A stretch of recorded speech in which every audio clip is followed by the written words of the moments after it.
Thank you for even remotely having the courage to click on a button to purchase a course that is titled Psychic Energy. It is how you utilize those psychic understandings that set you apart from what the myth is about psychic energy. So in this entire video course series, we are going to cover a lot of stuff in the realm of psychic energy. I work from the future, and I work from the future because in fifth dimension, we are creating the futures that we are seeking. Now, let's get into this whole word of psychic, and let's debunk this myth that society has placed upon this word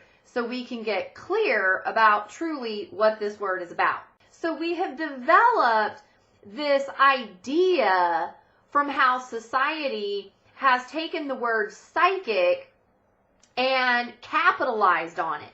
So it's not something that is just like this phenomenon that you're actually not in charge of. So in third dimensional reality, when you visit a psychic, which I did a lot in the past, so when you would go to a psychic in the past and they would read your cards, or they would tap into you or whatever, and in third dimension, because third dimension was such a lower vibration, it was a more dense vibration. So when you would talk to somebody in a third dimension reality before 2012 who did psychic work, then it would be a false type of empowerment because they were seeing what your energy was doing that you didn't see, that you weren't aware of.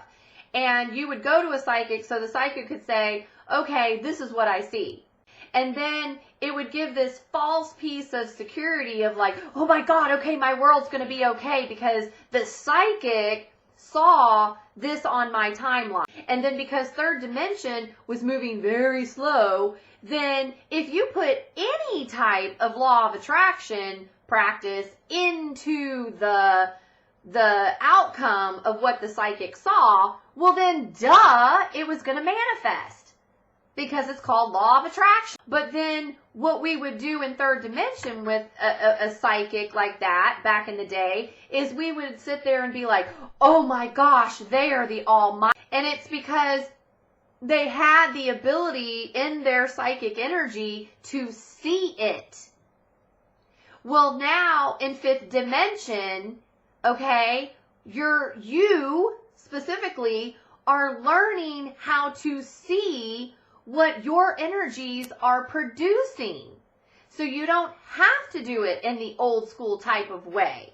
So to debunk this whole myth about psychics, especially if you go back into religion and you go back into religious doctrines and they talk about, if you're communing with a psychic, then, I'm not going to quote scriptures or anything. It was like, oh my gosh, if you're listening to that, then that's basically like the mark of the devil. And then you would be less programmable to the people who wanted to program you to create sheep in the world. So now we're moving into fifth dimension, and we're not here to be programmed that way anymore. We're here to connect to divinity. We're here to actually become everything that we've been taught in religion, but we've never been able to become it. That is what creates it to be either of the light or of the dark. Because we all possess these energies. We all possess the ability to run the energies.